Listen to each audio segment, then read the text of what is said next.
back. Thanks for tuning in. Please like and subscribe, or I guess you gotta watch the video before you like it, but you can subscribe now. Or I guess maybe you'd wanna watch first to subscribe too, but whatever. Anyways, the episode today is gonna be another dip into my Van Halen collection. Today we are going to be looking at the 12-inch promos I have for Van Halen and David Lee Roth. So here we go. First up, 1984, we've got the big #1 single, Jump. So these 12-inch records, I've got them out of the package. On the back is pretty much the same. And this has Jump on the A side and Jump on the B side. And it's the same version. There's no edit or remix or anything like that. But these are promos that were given to radio stations to play the song. You know, a lot of times it's a single. Sometimes it's an album track that maybe the record label wants to push, even though it's not an official single. But I picked up most of these at record shows, you know, you'd find them. But that's what these are. They're essentially from radio stations. Promos given out by the radio station to get them to play. Obviously, probably in 88 or 87, 88 is when it all switched over, and then everything were CDs. I have a handful of promo CDs we'll get to at some point in their own video, but before that, it was all vinyl. They were always 12 inches. I don't know why not 7 inches, but they'd send them to them as 12 inches. Also from 1984, we've got I'll Wait. And again, the back of this, what is this? The back's just plain blue. But unlike Jump, I'll Wait has, side 1 has the edit and then of the song, and then side 2 has Drop Dead Legs and album tracks. So, which I think the 45, the 7-inch was Drop Dead Legs was on the back of I'll Wait. But it's interesting that they put the edit of I'll Wait on here as opposed to the full album track. But again, you know, this was for radio stations to play, so they wanted the, I guess, the shorter version. And I have listened to the I'll Wait, the edit, and I think they just kind of maybe shrink down a little bit of the solo in the middle is what they chop out of it to make it a little shorter. But anyways, that's I'll Wait from 1984. And we get the third single from 1984. We got Panama, Van Halen. And again, the back's got that mosaic tiled artwork of the band. And again, this is just Panama on the back and front. Same version. But another good one. This is from the picture that was used on the 45, although the 45 was in color. This is not. That's from the music video they made, but Panama. And the fourth and final single from 1984, we've got Hot for Teacher. And that's the back. The back is just plain white. But this one has on side 1, Hot for Teacher, the version from the LP, which is 4:42, and then side 2 has an edit of Hot for Teacher, which is just under 4 minutes. I think I've heard that, but I'm not quite sure. Again, they probably maybe cut a little of the guitar solo or something in the middle. I would imagine that's what they kind of removed to make it a little shorter. I'll have to listen to that again because that'd be kind of interesting to hear. But this is Hot for Teacher. From 1988, we've got David Lee Roth, Just Like Paradise. And this has, okay, so the A side of this is the LP version. The B side is a DJ fade out, which, what's the difference? 403 is the LP version, 348 is the DJ fade out, which I'm guessing maybe the end, I think the end of this song is like got singing, it just kind of cut ends on a, you know, like a hard cut or whatever. So maybe they just did a fade out so that a DJ could like talk over it if they were playing it. But again, what's interesting about this came out in 88, and by this time I have CD promo of this. So by this time, you know, record companies were releasing the promos to the radio stations on CDs. So it's a little surprising that they also had vinyl. I guess maybe a lot of radio stations hadn't 100% been, you know, stocked with CD players, so they still needed to put out vinyl for the singles to the radio stations. I guess that would be my guess why this is available on vinyl, because after this, I don't think that they would. The radio promos wouldn't be on vinyl at all. And this from the Skyscraper album is Stand Up, which was the second single from that album. This one has no cover, it's just in a plain white, and there is no cover. I've never seen one, so it leads me to believe that for some reason they didn't put this one out as with a cover like usual. This one on side one, the interesting thing here is, if I'm correct, both of these are remix. There's the actual single release or the album version of the song isn't on here. The front has what's called the Swank Remix Easy to Swallow, which is 7 minutes 22 seconds, remixed by Francois Kevorkian, whatever. And then the B-side is Stand Up, the extended edit, called The Long One, also remixed by Francois Kevorkian.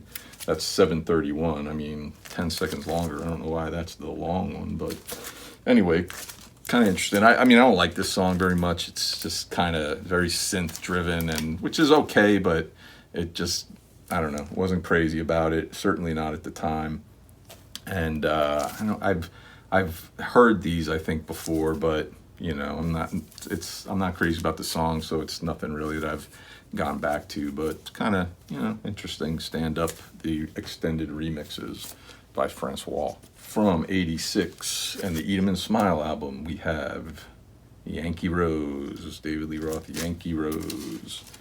And this, I think, just has, it's just got Yankee Rose is on the front and back, no remix, no edit, just the song. This was his new band. This was, I guess, the first photo released of the new band that was not replacing, but that, you know, that he had cobbled together after he left the Van Halen. Great song. Still love this tune. Out of that whole album, there's like maybe 2 or 3 songs I think still really hold up, and I've never gotten sick of, and this certainly was one of them. It's a great song. Great way to introduce a new band to Yankee Rose. Second single from Eat 'em and Smile, Going Crazy. The different version of the artwork with that kind of cannibal makeup or whatever. The back's nothing on the back there. The album, the record, I mean, yeah, it's just got Going Crazy, both the same version on both sides. Pretty good song, not bad, kind of catchy. You know, it's something I kind of got tired of pretty quick, though, surprisingly. And the third single from Eat 'em and Smile, That's Life, cover of a Frank Sinatra song. You know, he was trying to kind of keep people who were interested in Just a Gigolo. I guess he wanted to put something on the album for them. It's like filler, just kind of pointless. I don't know. I don't know. I don't know why they put that on there. It's nothing special. But the A-side's That's Life, and the B-side's original Bump and Grind, which was featured in the movie Less Than Zero. But that's the third single, was That's Life. They made like a video for it that was essentially just a kind of compilation of, you know, almost like a, you know, career spanning images and video of Dave through the years for the video of That's Life. I guess that kind of makes sense. And then, like I mentioned, most of the time these were, you know, the singles that were given as these 12-inch promos to the radio stations, but occasionally you'd get the album track that maybe the record company wanted to push, and certainly that's the case here, which is Tobacco Road, which was not an official single, but released to rock radio, and I think it may have charted on the Billboard like album rock tracks or whatever, but it wasn't like an official single. But this was released in '86. I think this came after That's Life. I'm not sure. It might have come right before That's Life, which was like the final official single. I think Tobacco Road, yeah, it's Tobacco Road on both sides. But on the back of this has got concert tour dates, which you know, again, this is for radio, so they probably want the radio DJs to maybe announce, you know, oh, he's coming to the Richfield Coliseum on September 29th. I saw Dave on this tour October 10th, a Friday, October 10th at the Meadowlands Brendan Byrne Arena in New Jersey. One of like probably the first big arena rock concert that I went to. Me and a bunch of my friends. We had a pretty nutty time that night, to say the least. We've got here from 1978 on the old Warner Brothers Palm Boulevard label there. You Really Got Me, their first single. This has got You Really Got Me on both sides. It's, I see. On one side, on the A side, is the stereo version of the song, and on the B side's the mono, back when they still were doing things like that. So that's kind of cool. But You Really Got Me, and again, this doesn't have a cover.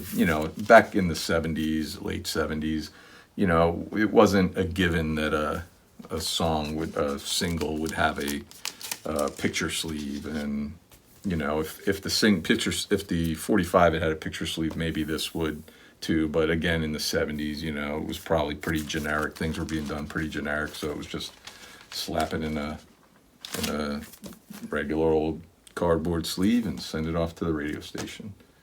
I should put on. I don't know if I've ever listened to it. I should probably listen to the mono version of You Really Got Me. And from 1982, and actually before Diver Down, we've got Pretty Woman on side 1 and Happy Trails on side 2. And Pretty Woman, let's see, does it say anything about Diver Down? Nope, because Diver Down didn't exist when they put this out. They put the Pretty Woman out as a single, just kind of like a holdover, because they had been touring so much and they just needed a break.